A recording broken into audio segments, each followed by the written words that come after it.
Good morning, everyone. For Telesur, I'm Cody Weddle in Caracas, Venezuela.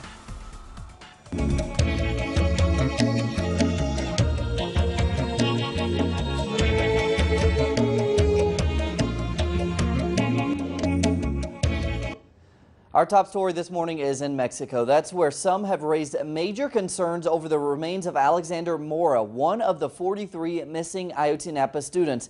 His remains were identified through DNA testing by experts in Austria. Parents of the victims have accused the government of planting Mora's remains in order to support a previous statement that all the students had been murdered. The Argentinian and Austrian forensic experts say they were not present when the remains were found and that the black bags containing the remains were open when they arrived. Friends, family, and supporters continue to protest across the country, pushing the government to find the remaining 42 students and bring them home alive. In the state of Guerrero, hundreds of people took over the National Electoral Institute and say they will not allow the state elections to continue in 2015. They say all state authorities are corrupt. Families have called on radicalizing the movement and have even suggested taking up arms. The Mexican Intelligence Agency has launched investigations into the human rights defenders and lawyers who have been counseling the families of the now 42 missing students. The agency has called them, quote, dangerous to governance. Mexico's Center for Research and National Security says it may file criminal reports against lawyer Vidolfo Rosales and a human rights agency. They accuse the groups of subversive activities and posing a threat to the government.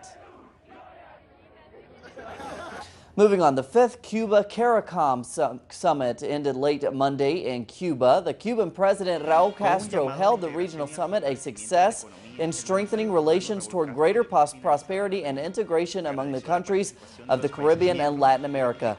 The leaders of the bloc countries called on the U.S. to end what they called a criminal blockade against Cuba. Castro said over 1,800 Cubans are currently collaborating with CARICOM countries. CARICOM is the largest organization of Caribbean nations.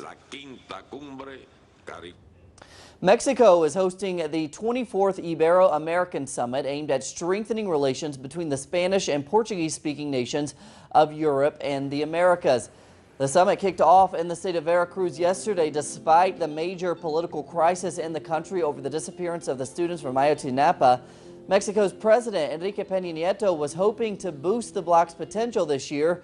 Political tensions, though, and accusations of government corruption are expected to dampen those plans.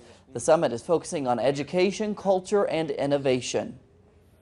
In Peru today, 3 leaders will arrive to add their voices to the United Nations climate talks currently underway in Lima.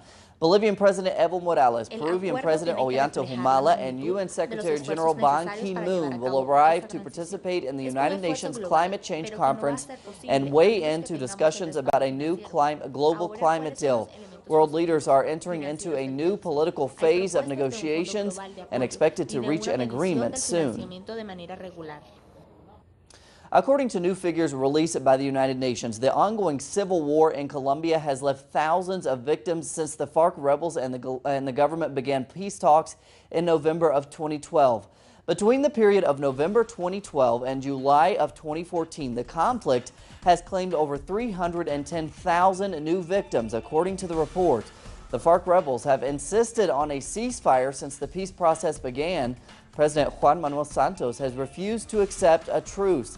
The peace talks were temporarily put on hold but are scheduled to resume tomorrow, that's Wednesday, in Havana, Cuba.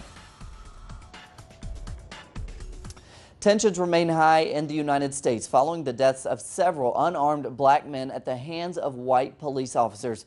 In Berkeley, California, demonstrators blocked a train, various roads, and a major freeway late Monday.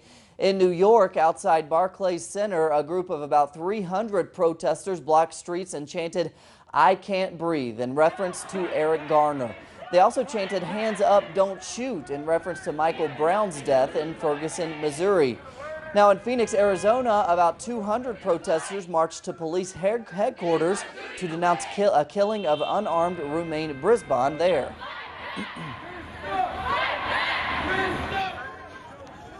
And another unarmed African-American man was recently shot and critically wounded in Florida by a white policeman.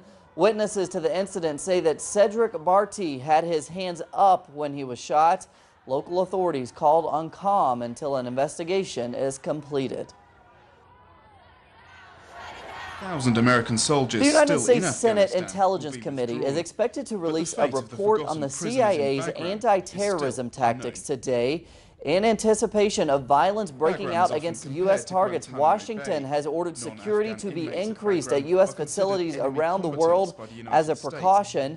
The report is expected to include graphic details about sexual threats and other harsh interrogation techniques. They are methods the CIA used with captured militants in the years after the September 11th attacks on the United States. Washington allies have committed to send about 1,500 more troops to Iraq to help train and advise Iraqi and Kurdish soldiers battling the Islamic State group. The extremists have appeared to be increasingly on the defensive and undeterred by hundreds of U.S.-led airstrikes. The United States already has 3,100 non-combatant troops in Iraq. The announcement comes as Secretary of Defense Chuck Hagel is in Iraq to discuss the fight against ISIS, and as Secretary of State John Kerry is scheduled to brief a Senate committee on the threat of ISIS. In the Philippines, rescue efforts continue as the death toll left behind by the Typhoon Hagupit rises to over 27. Emergency workers were struggling to reach certain coastal areas which were the hardest hit by the typhoon. Over 13,000 homes were completely destroyed, while over 22,000 more were damaged. The typhoon was downgraded to a tropical storm and was headed toward Vietnam. 7,000 people were killed last year and over 1 million homes destroyed by Super Typhoon Haiyan. And in Nicaragua, Catholic faithful are carrying out a tradition that dates back some 450 years.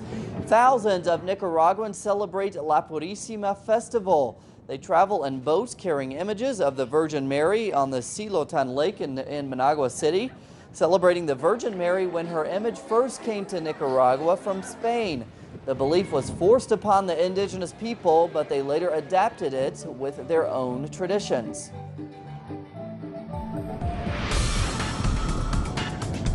TelesurTV.net/English for Telesur English. I'm Cody Weddle. Have a great day.